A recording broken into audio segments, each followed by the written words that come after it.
Hello, everybody, and welcome to the main event, number 128. Our guest speaker today is Brian Lapinski, who I invited to join us because of the really fantastic, unique stuff he's doing. He's doing stuff that nobody else is doing. I refer to it as anatomical surrealism. I first met Brian back in March when he contacted me, and we were talking a little bit about anatomy and anatomy illustration and stuff. And we were talking about the fact that you can't do it yet with AI. I mean, it's a lot better. And every time, I started 3 years ago with version 2 of Midjourney. Every version that we've had, I have tried to see what I can do in terms of anatomical illustrations. And they're a lot better today, but they still are not anatomically correct. None of them are. I put Brian in touch with a couple of people that do, anatomical and pharmaceutical imaging. And we lapse of time. And finally, I just said, this guy's got so much great work. I've got to get more people to see it. I think at the time, I don't know what you got now, but it was something around 365 followers. And I said, this just isn't right. You need more people to be following you to really know what you're doing. What I always do, this is being recorded, and after the event is over, I'll do some editing, and then I will post it on my YouTube channel, and I will put a link in the comment section of today's event, but I will also post on my page in LinkedIn about how to connect to the event. The thing is, Brian, we may not have, we might have maybe 10, 12 people attend today, but like one of the ones we did a couple of weeks ago with a woman from India, she's had 103 views of her recorded episode. There's lots of people that get to see this stuff. Right. I like to start off with this week's news in AI, so that we're not interfering with stuff later or cutting you off short to get some news in. So, of course, the big news this week was bananas. Google's Gemini 2.5 nano banana. It was announced earlier in the week. That announcement is in the notes, the comment section of this event. But also, there's another post there by Elisa Dion, where she was talking about it, and so there's two posts there about that, and it's really it's in all all different programs right now. I don't think it's involved with Midjourney, but it's in Firefly even. About Higfield draw to video. Rachel, I put in your intro to She is AI Signal so that people would know about that. So that's there. And thank you. Then there's two videos there that I actually want to share with you on the screen today. A fellow by the name of Frank Wunderlich, he posted a video. He created a AI girl called Kimay, Kimaiy, and he made her like a pop singer, and he did a video back 9 months ago, and it just went viral. And I'm going to play that one, but then I'm going to play the one that he did this week. And the main reason why I want you guys to look at this stuff is look at what the quality is of the one 9 months ago, and you'll be blown away with what the quality is of the one that he posted this week. So let me share my screen, and I'll show you the first one. This is a little bit longer than the second one, but he's getting more cuts about. This is called Bring Me Back. It's Bring Me Back to the 80s. And there's a lot of little cuts in there about things that were happening in the 80s. So I'll let you watch this. Hey, music lovers. I am Kimai, and this is my new song, Bring Me Back. I hope you like it. Enjoy listening.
were kissing to the blues in our 80s buffalo boots. Music videos on TV, Depeche Mode and OMD. Bring me back to the 80s, the days of happy innocence. Bring me back to the 80s, the nights of wave and stupid dance. Bring me back, just bring me back, bring me back. Bring me back the wonderful ladies, the wonderful ladies, the wonderful ladies.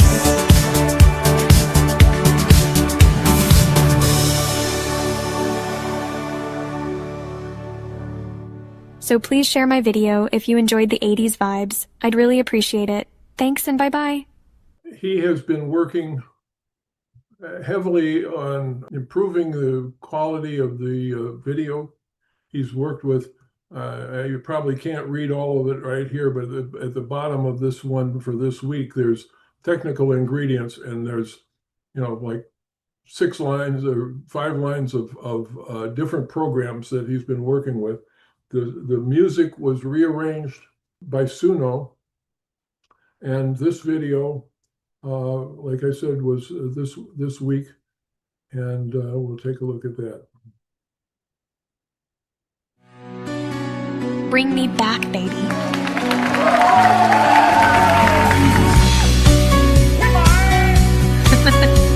Love ya. We are the kids of the 80s. We never heard of online dates. We were young in the 80s. We loved Walkmans and roller skates. We were kissing to the blues in our 80s buffalo boots. Music videos on TV, Depeche Mode and OMD. Bring me back to the 80s, the days of happy innocence. Bring me back to the 80s, the nights of wave and stupid dance. Bring me back, just bring me back, bring me back. Bring me back, wonderful ladies, the wonderful ladies, the wonderful ladies.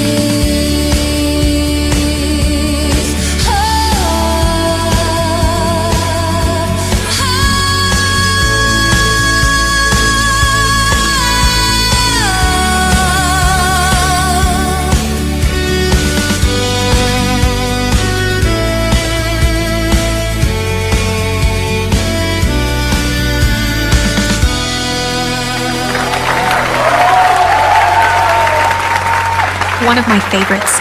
Thank you.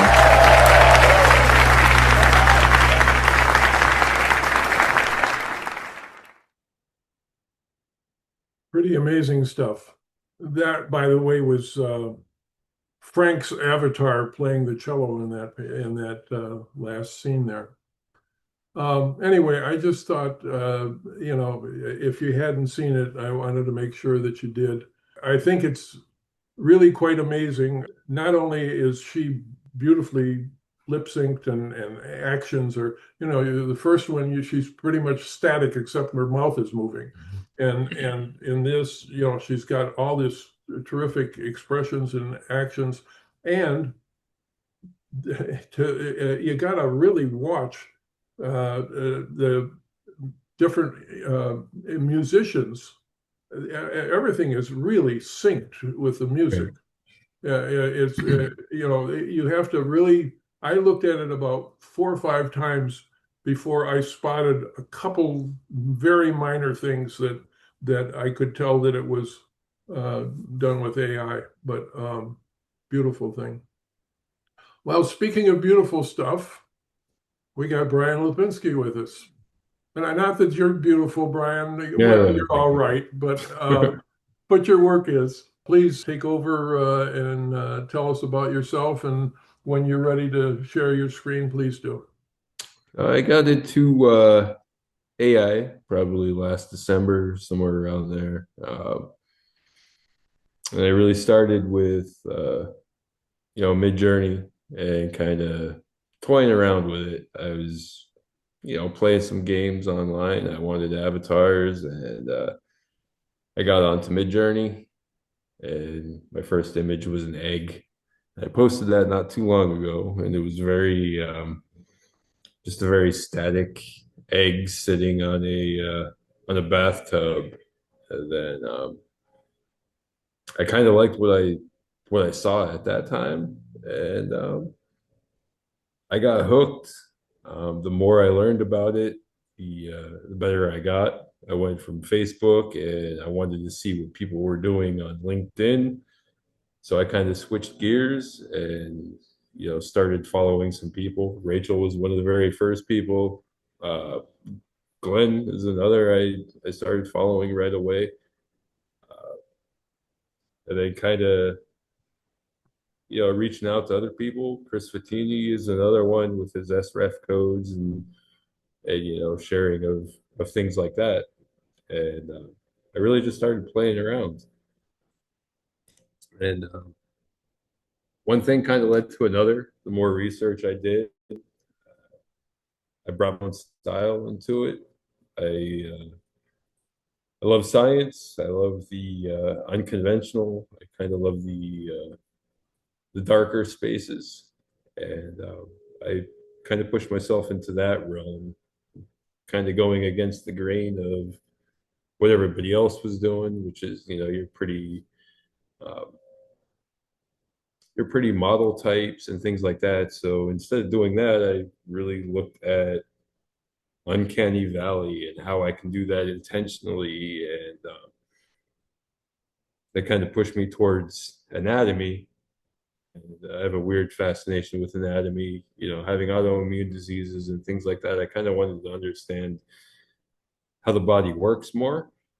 And then my love for just Dali and Hieronymus Bosch and uh, Rembrandt lighting, things like that. I figured I'd be able to pull all of that in, and the Rembrandt lighting is uh, a big part of my lighting style, Caravaggio, things like that. So all of that is built into my prompting, and it's purposely done. So I just put a PowerPoint together last night with some images, and then we could talk about those as we go through. Terrific.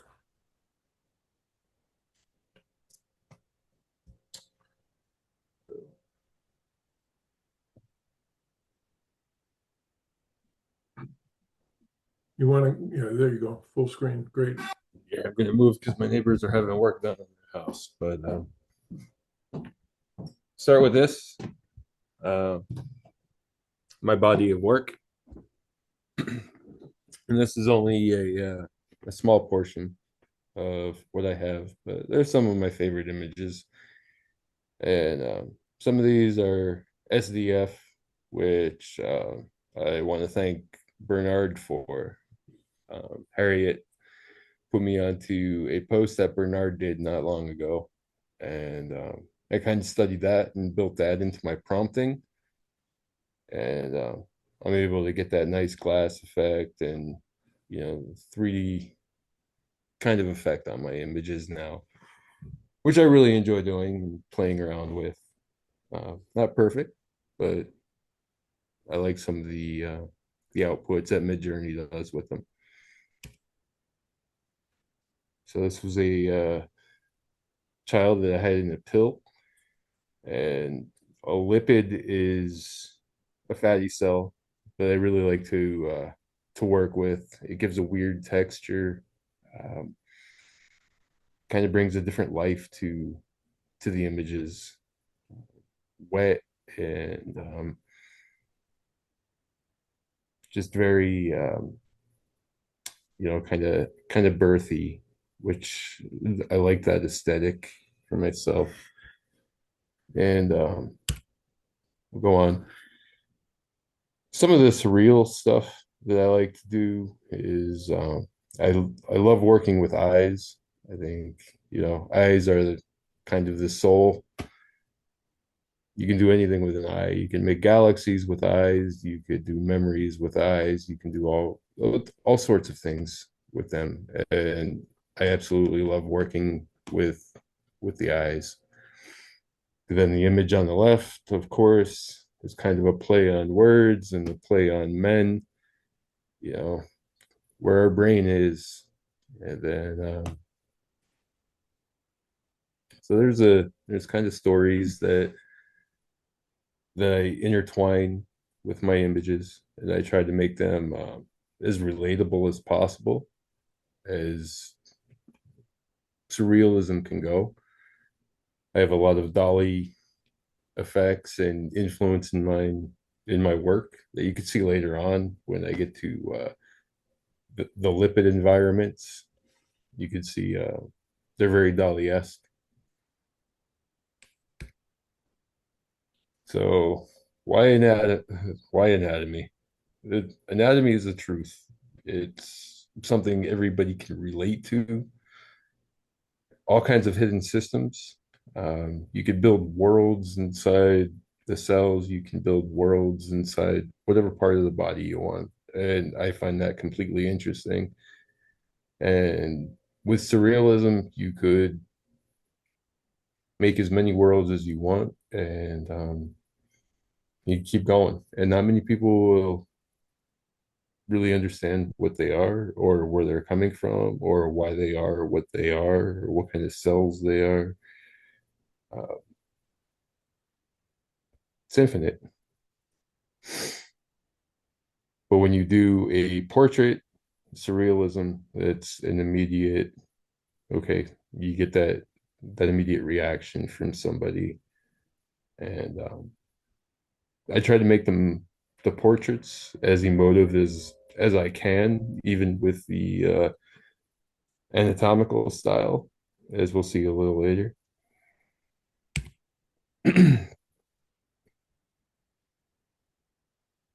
The body is a canvas, um, especially the hippocampus, which we'll also talk about. It's actually my favorite part to do. It's where the memory is at. Uh, you can really show the fragility of the human body through art, whether it's you know elderly people or children in dire need of something. Being able to convey that, I think, through artistic style is very rewarding. Um, for me, it's about connection. The more I can connect with people, um, the more my sphere of influence is going to be out there, and I think that's awesome. And cells, like I said, with cells, you could create all kinds of worlds. You could create all kinds of creatures. You could do uh, entire worlds, which I've done. I'm not a worldly kind of creator. I like the in your face, kind of punching in the gut kind of stuff, and then just reimagining the human body, which many of us creators do.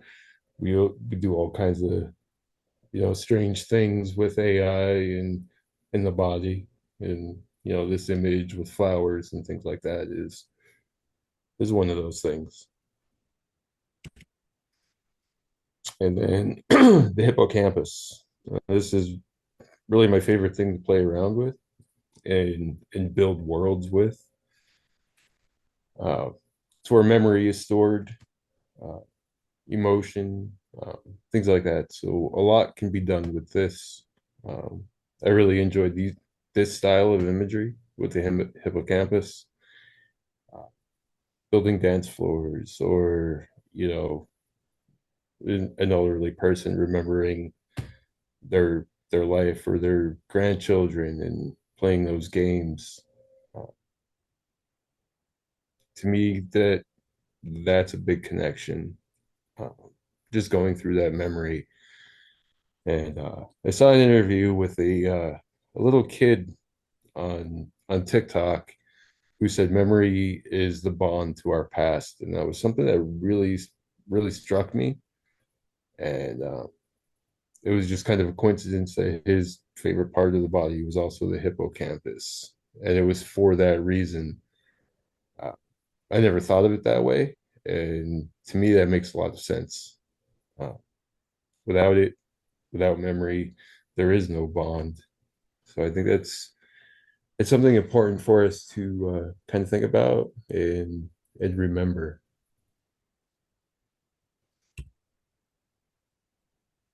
So it is the brain archivist. It's where everything is stored. Um,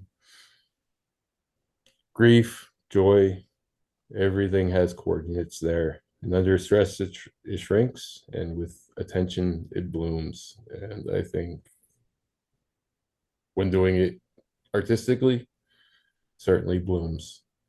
And I have tons of images, but these are some of my favorites.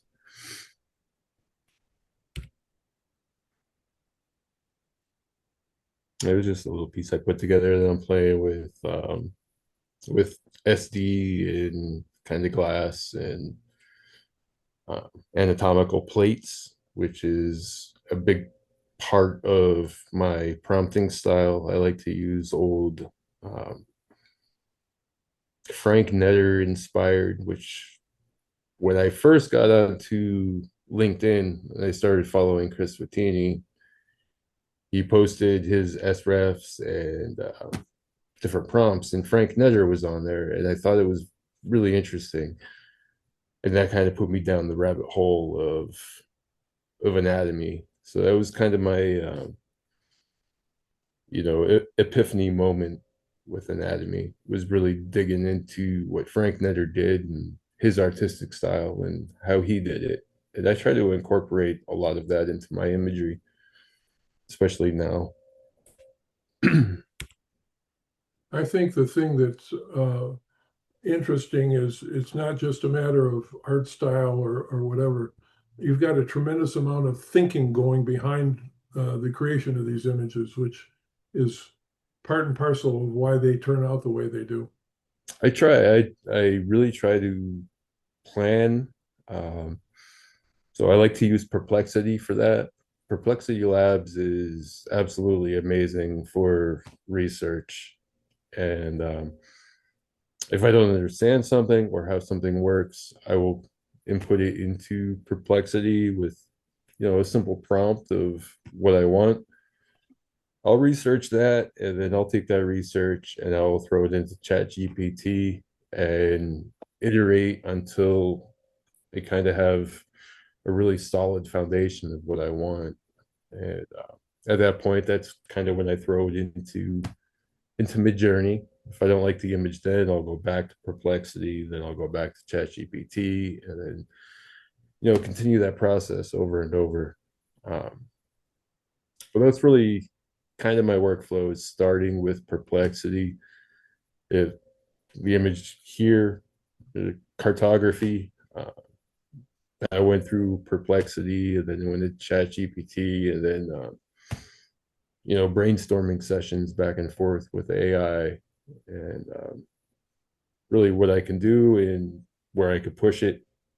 And these are some of the images. I kind of like the layout of having, just the maps on the body. It's something that everybody immediately recognizes. You can connect with it, and it could make people linger as well, which is what I want. I want people to look at the image and think about it, not just the one stop. Yeah, that's nice, and move on. I want there to be something that's really engaging. So I think organs as continents, vessels as rivers and nerves, tributaries, things like that, and just kind of looking at it that way and really breaking things down into where could this fall into a map or so on.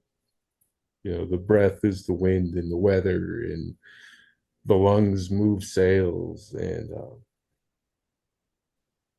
it, you could just grasp the idea of anatomy with a map. It makes things easier. The traveling lungs. Uh, the image on the left is one of my favorites. I just like the way the bag turned out and the seal. And the lungs are some of my favorite things to work with. They may be cliched and they may be overdone. You see them all the time, but they have great architecture.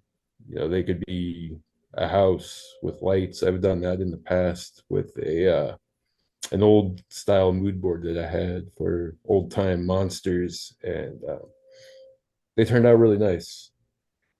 But the lungs have kind of been my favorite thing to work with, uh, as far as architecture and the way they come across.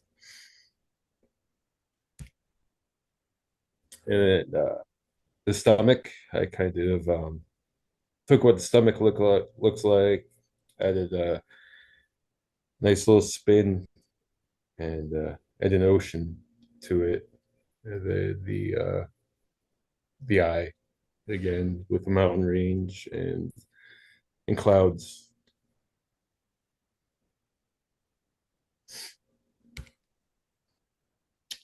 Then we have a spine with map and the heart in the globe.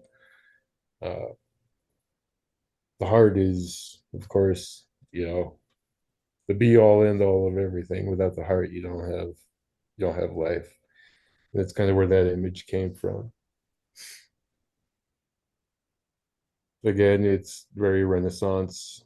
Uh, I like to go back to that often. I like to go back to the greats and kind of study their work and look at the lighting techniques. Um, Many of my images have the same style lighting. It's I like to use Caravaggio, and I'll throw in Rembrandt every once in a while and kind of get that directness on the subject, especially in portraiture. I like to do that, or if I do fashion here and there, I do it there as well.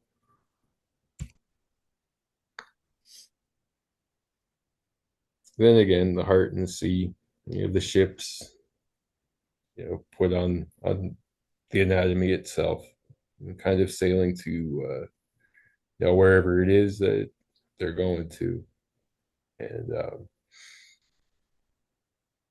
it's kind of a play on you know love kind of extends all over the place, and for as much traveling of it as I have done, it's kind of where that came from. Then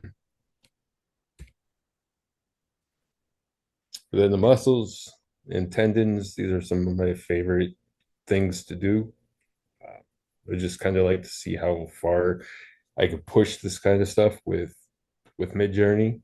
Like you said earlier, Midjourney is not perfect. It's nowhere near correct, but it does create some pretty cool images. Um, Again, there's the maps on this one, and this one I got a little more of that tendon, which was just a variation of this one. But I wanted to see more of the inside. So I did. Brian, do you do much work on the pictures after you've created them, like in Photoshop or anything like that? Not too much. I do once in a while. I'll take things out and edit, but I don't really edit much. I got rid of Photoshop quite a while ago. I used to do a lot of editing, and not so much anymore. I use the editing of the images in Midjourney fairly often also to, select a certain area and modify it. That seems to work for certain things better than, doing it in Photoshop. Other things are Right. better to do it in Photoshop. Yeah, I'll take words out if there's things in there that I don't want. A lot of the Latin and jumbled phrases and things that Midjourney throws out, I'll keep because I do use anatomical plates as part of my prompting. So that's kind of an expectation for me is to have that thrown out. So I just leave it. I'm not going to go back through and edit every little word. I would like to, but it would be very time consuming.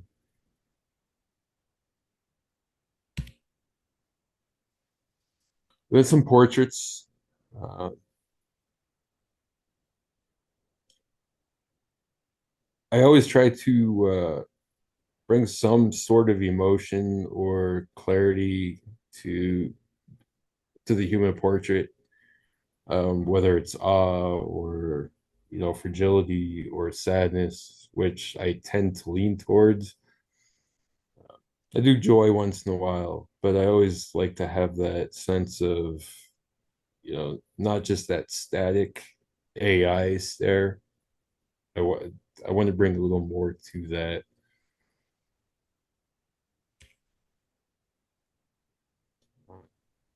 These are some of my favorites that came out.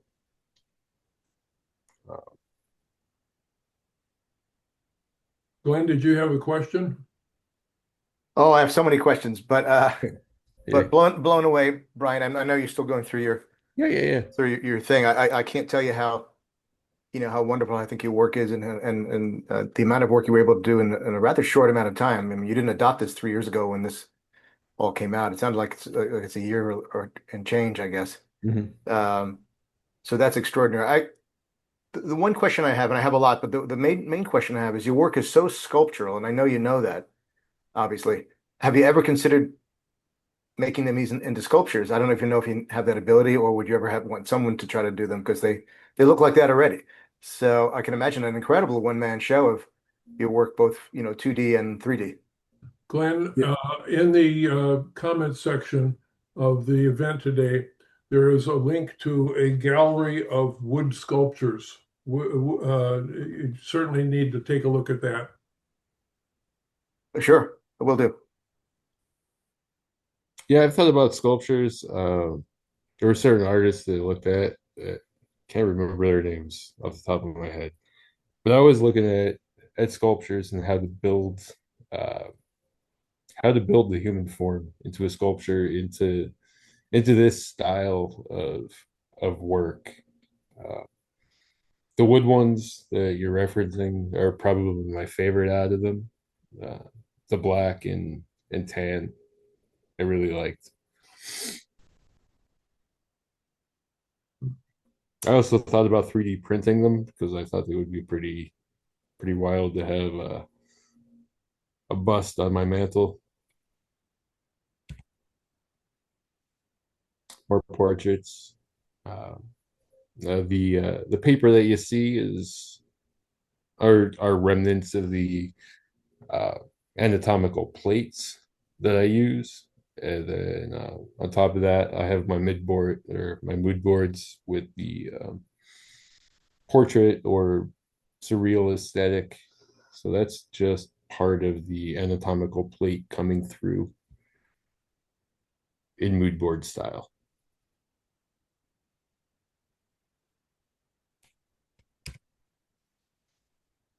The muscles, like I said, I really like muscles and tendons. They tend to show off a lot of the anatomy, and it could be visually stunning or harsh on the eyes if you're not used to things like this. So I try to give a little bit of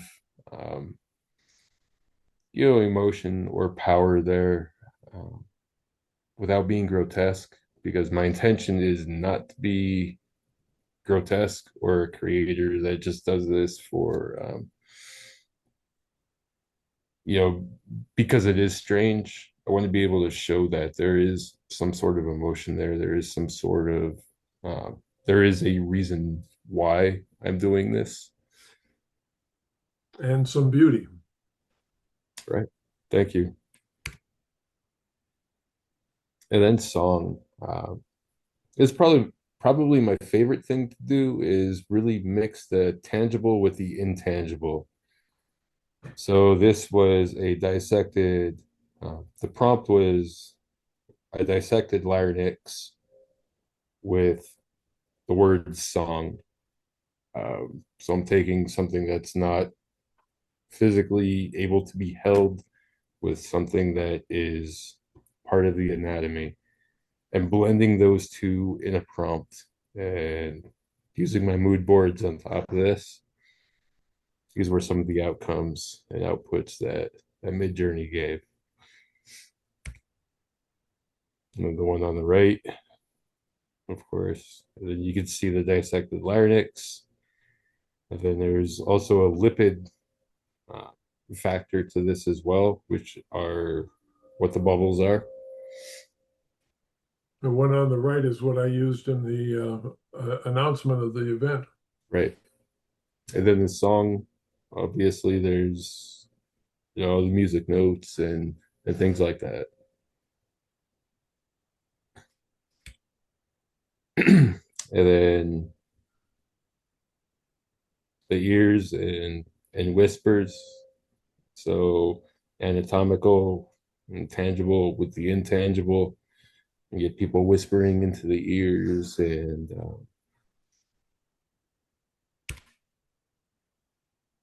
kind of always listening and people talking about you and secrets kept and things like that is what I was really going for and trying to you know, put out to the viewer.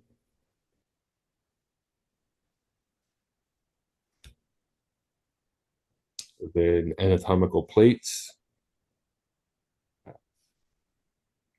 You have lovers and then you have sisters that are combined.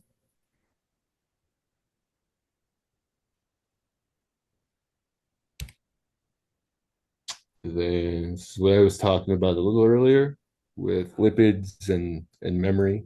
So these are lipid cells, and I took that cell and put it in with memory. And some of these are my favorite images. I just like the way that, you know, your subjects are kind of looking at the other subjects and reminiscing and remembering, you know, what was and, you know, the things that really matter. And then building the nerves and things like that into family trees, which is another thing I like to do.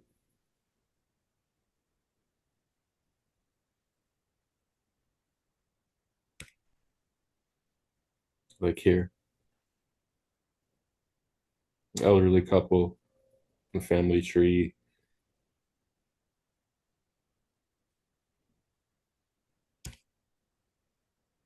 They have the surreal scenes, which I do every once in a while. I have a good mood board for that as well. It kind of creates images like this all the time. And that's the amazing thing with mood boards. I know when I prompt what mood board I'm going to use, and it always 90% of the time will give me an output that I'm kind of, you know, happy with and know where to push it. And then I'll take that image. If I want something else, I'll iterate with ChatGPT, and all I'll really do is put words with commas. So if I want more emotion, I'll put, you know, like love, comma, you know, texture, comma, and so on. And ChatGPT will reformulate that prompt. I'll read it, and if it's something that I like, I'll throw it back into to Midjourney. I don't recreate prompts all the time. It's a pretty simple process. These are two of my favorite images too.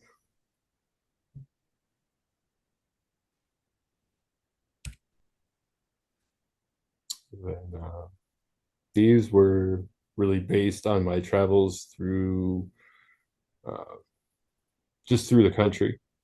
I traveled a lot when I worked for Amazon. Um, Drove across the country multiple times, and I kind of wanted to incorporate those travels into anatomy, and that's what I came up with. Just really scenic views built onto the form. And of course, they're not true to life, and the spine is way off and things like that. But I do like the texture. It's very stone-like. Thought it was interesting. I have a lot of tattoos as well, so like, it kind of hit home.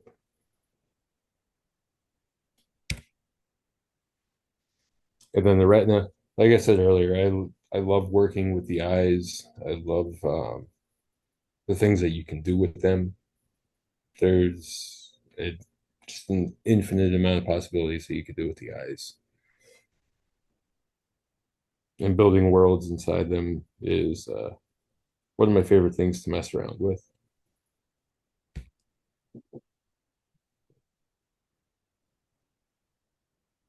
And you get very detailed. The one on the right is pretty good.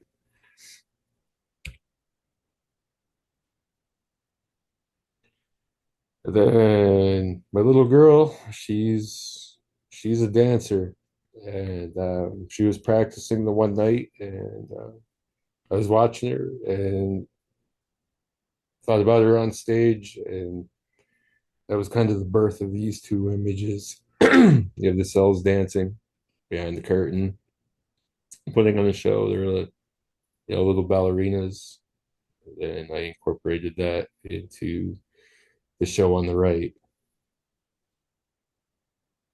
and it's all a stage.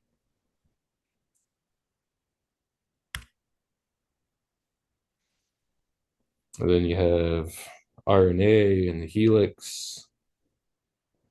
People up in the eye, they're building, or whatever you think they're doing. I I always like to leave things open for the viewer on what's happening. I don't like to give straight answers. Sometimes I do punch you in the gut with something.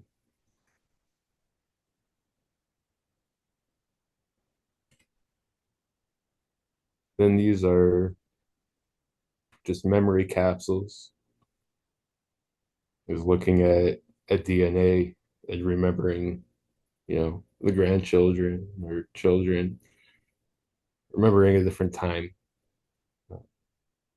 My son, who's 8, asked if the old man was in heaven, remembering. So those are the kind of thoughts that I want people to have when they look at certain images that I create. I want that thought. Eggs. Um, so this was a prompt with a light behind an egg. And then with I have an SD prompt. This is what I came up with. And then this one was actually just a soft boiled egg with cells. And same prompt, two different images.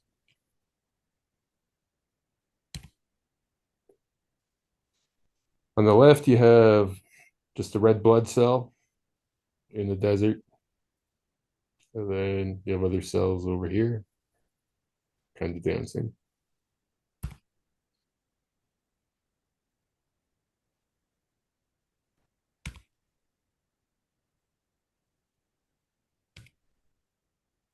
And then, so the cathedral, this was the prompt that I used along with my mood boards and my own parameters that I have.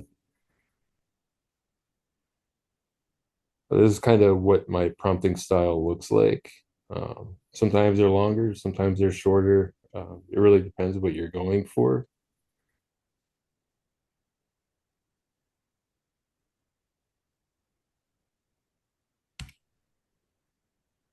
And then prompting, you have your concept, your technique, and your details.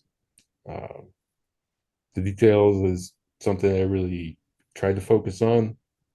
The concept is always there. I always kind of have the idea of what I want to create, and then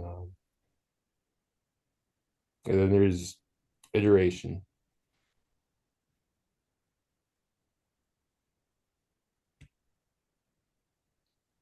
So like there's your lipid sphere.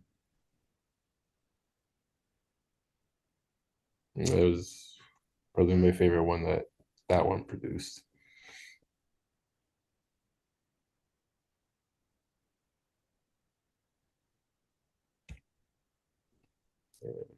That's all from the slideshow. Well, that's fantastic. You can stop sharing, and we're going to leave it open for questions and comments. Um, I think it's obvious that the answer to how did somebody who started working in AI in December come to the point where they're producing this kind of work and have been doing so almost from the very beginning. And I think the answer is uh, intent and thinking and really, going after something rather than just sitting there and experimenting and seeing what the program's going to do, which I think is what a lot of people do, is, Right. just, put in anything, see what happens. What you're doing is utilizing the mood boards that you've put together. You've got a phenomenal style, and the work is just incredible. Thank you. I appreciate that. And Anybody comments or questions?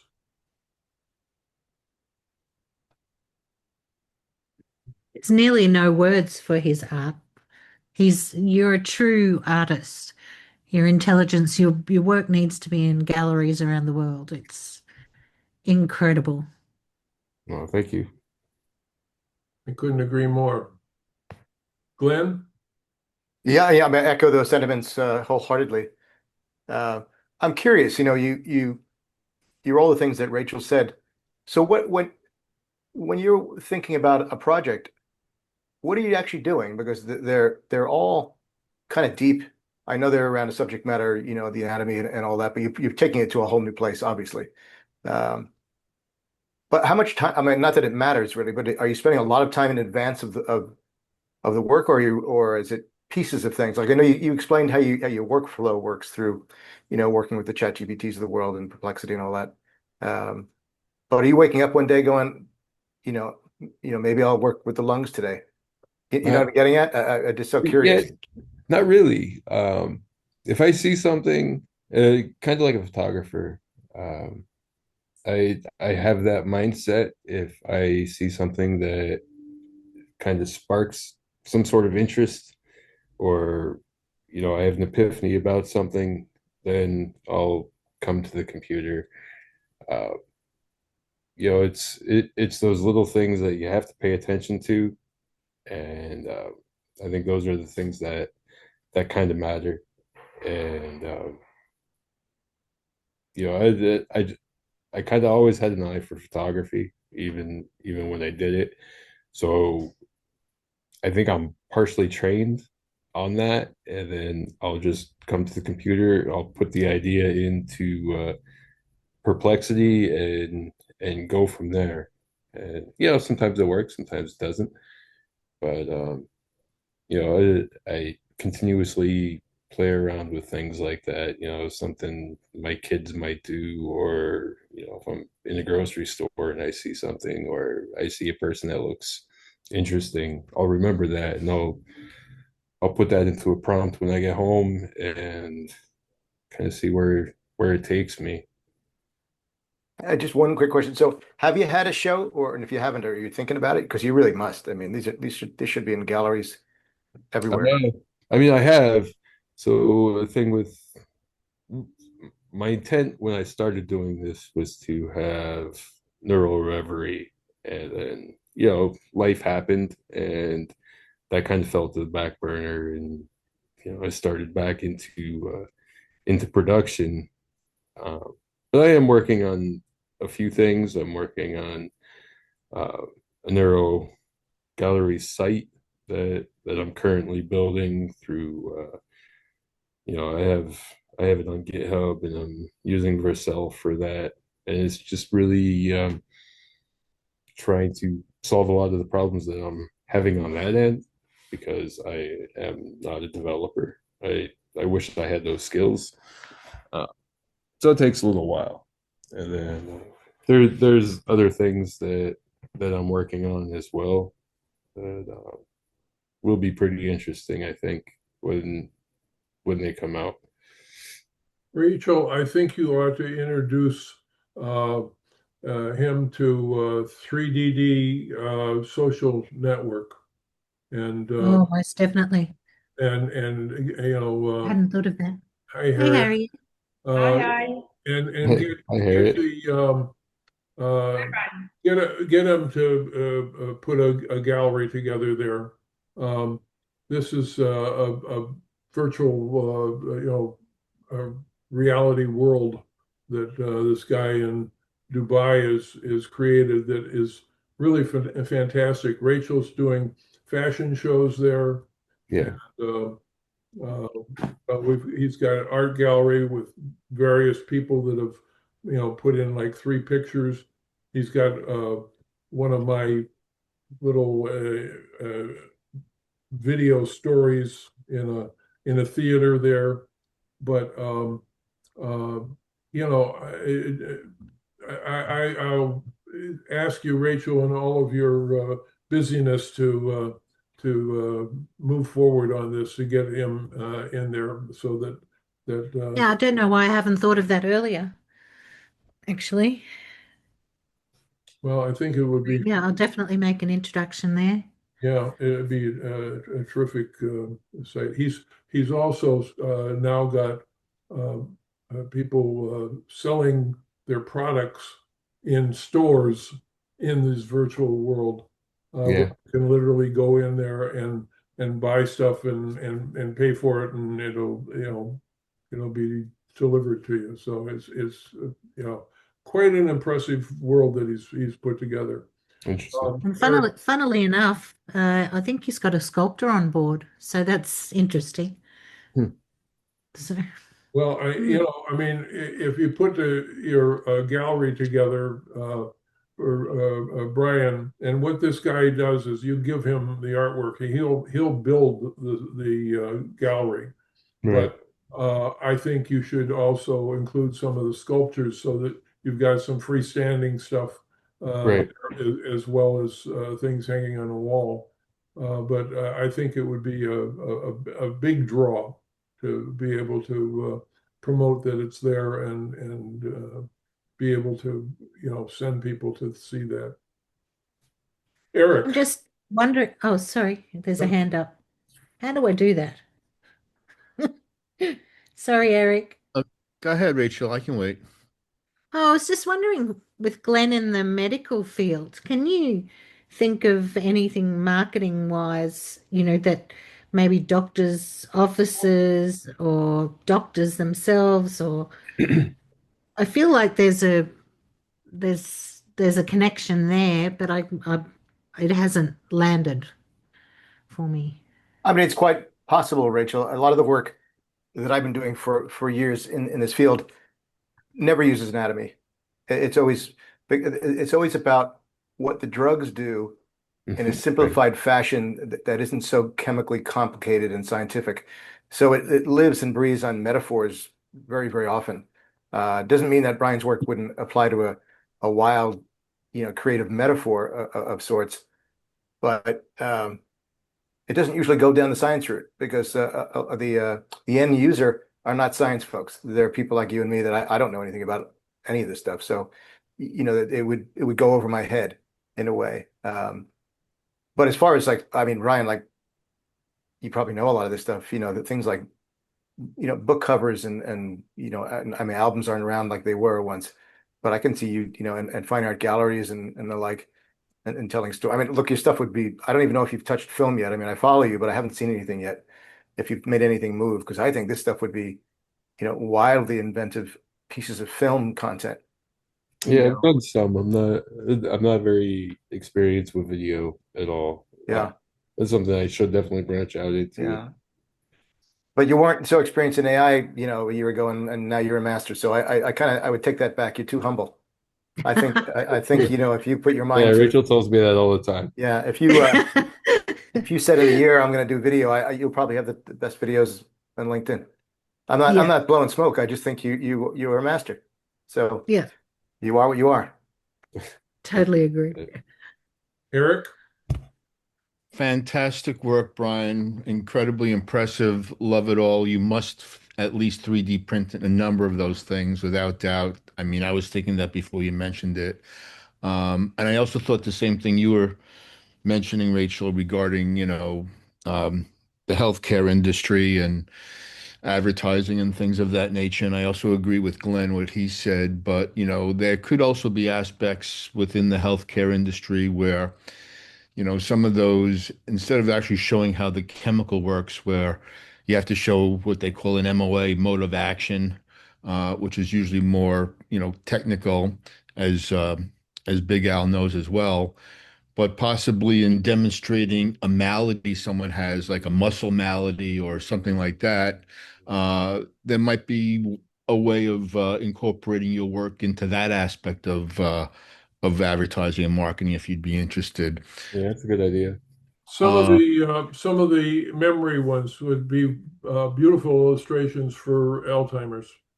Absolutely. Yeah. To actually, you can go into the person and actually like kind of get behind the skin and like see what's going on. Could be really interesting. My question was, I noticed that you primarily focus on men in a lot of your portraits and wondered if that's intentional, that you have not done women that much. Well, I've done women is actually the majority.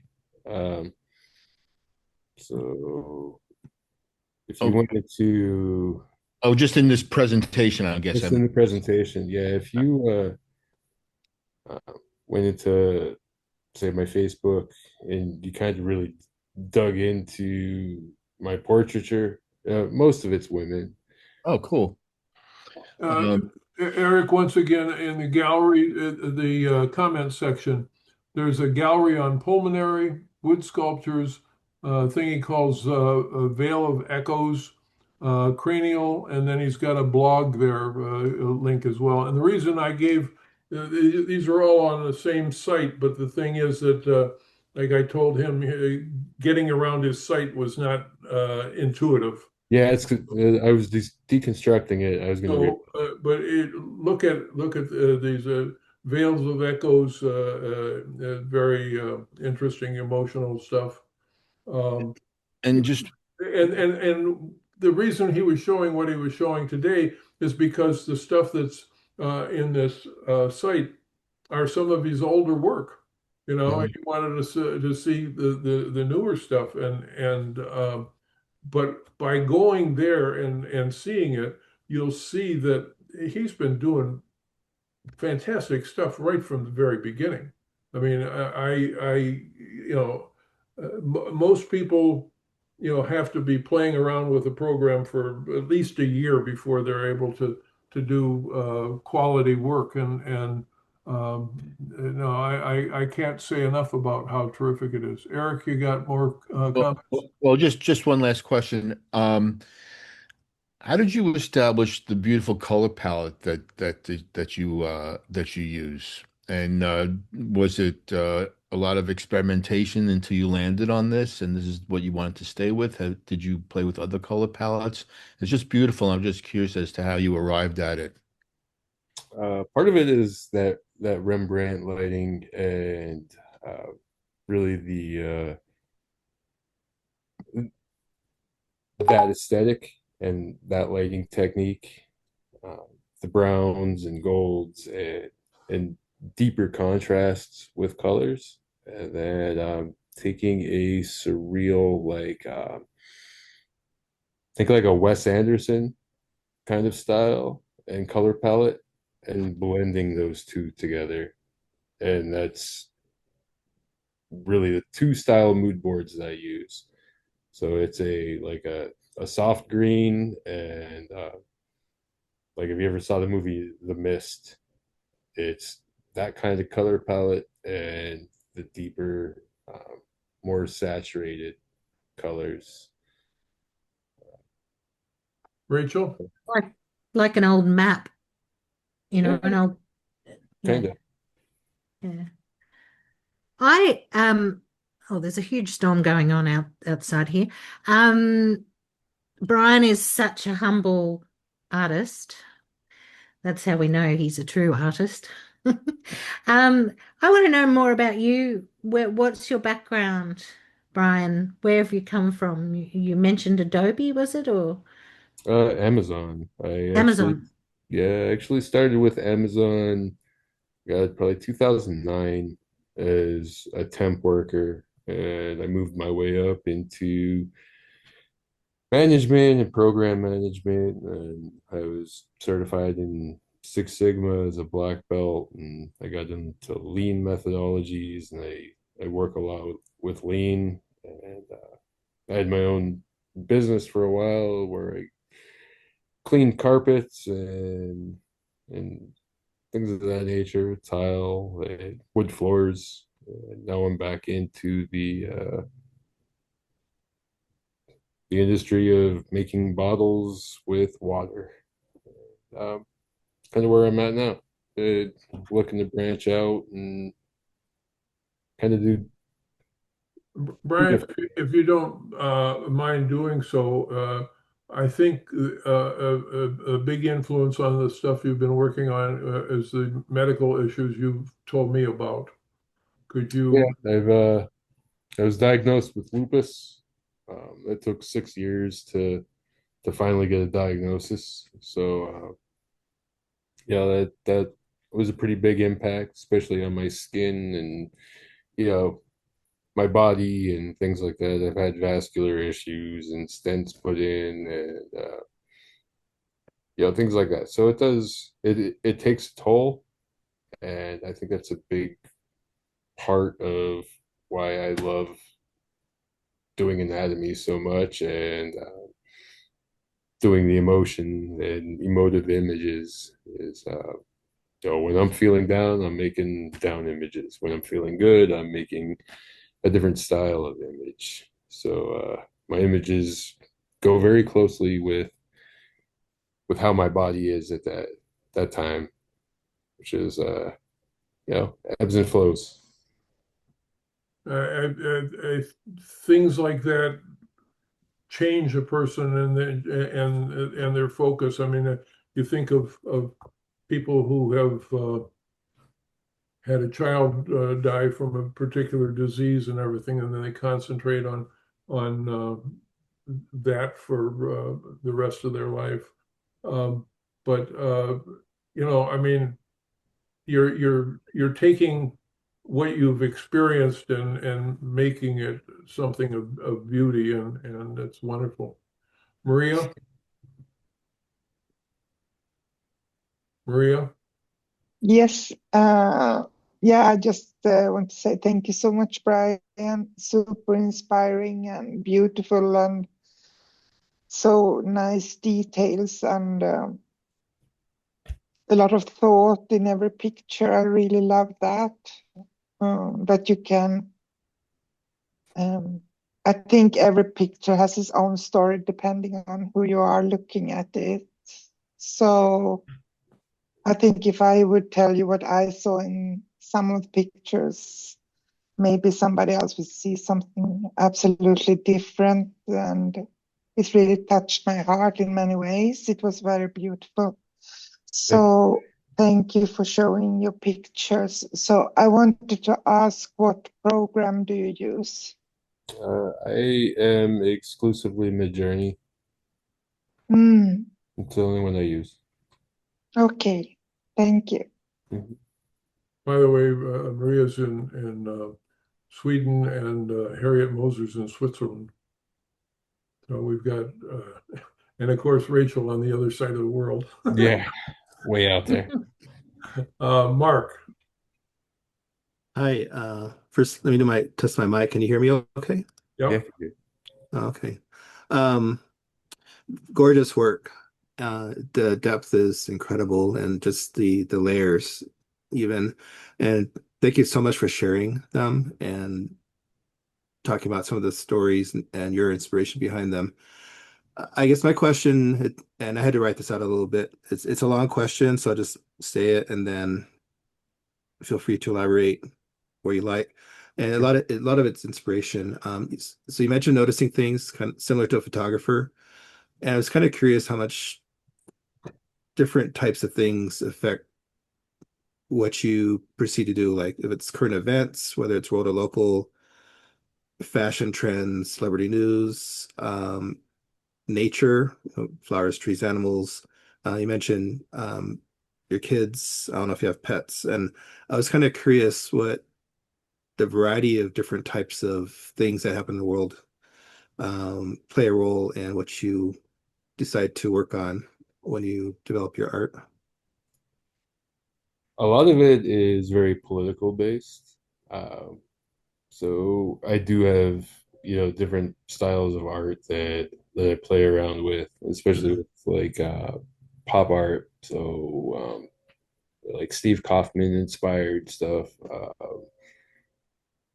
And I watch the news just like anybody else does, and I'll try to incorporate, say a, a school shooting or a tragedy into some of my styles, or if I just happen to glance at an elderly couple and the old man has his arm around his wife's waist, I know those people have been together for a long period of time, and that resonates with me, just that closeness. And I'll utilize, you know, that kind of imagery, or a child waiting for their father to come home. If it was something that I saw on TV, or an experience that I had just out and about, that's something that clicks inside of me. I used to write, poetry and do slam poetry and things like that. So I kind of lock on to that, um, and and carry that with me until I'm able to kind of push it out. And I do that, with ChatGPT and Midjourney. And, it's just you know something that intrigues me through my daily, and then I try to sit down and create something with that idea. I'm not sure I'm trying to inspire you in this, but Brian, my wife and I earlier this month celebrated 57 years of marriage. Yeah, it's a long time, man. No. Congratulations. Eric? Yeah, not a question, just adding to what Glenn had asked you about doing video. Um, there are many people that do video really well. So if you're not interested in doing it and you really, everyone doesn't have to do everything. Perhaps you can collaborate with somebody and you can give them your artwork and you can collaborate with a great, Oh yeah, video yeah, animator to create something. yeah, yeah. I'm open to collaboration. I'm always open to working with people. But kind of wanted to Anyone else have any questions or comments? Because we are running a bit over, but I'm letting it run over because it's definitely been worth having all this conversation. Okay, well, Brian, thank you so much for sharing all this with us. And I guess the thing that I feel, because there's so much of you in this work, I thank you for sharing yourself with us. Yeah, no, I appreciate the time. And thank you for being. It's wonderful stuff. I hope that by you being here today, that it opens up more doors for more people to see what you're capable of doing. And I just ask you to keep doing what you're doing, my friend. Thank you, sir. I appreciate it. Thanks, Brian. Thank you all.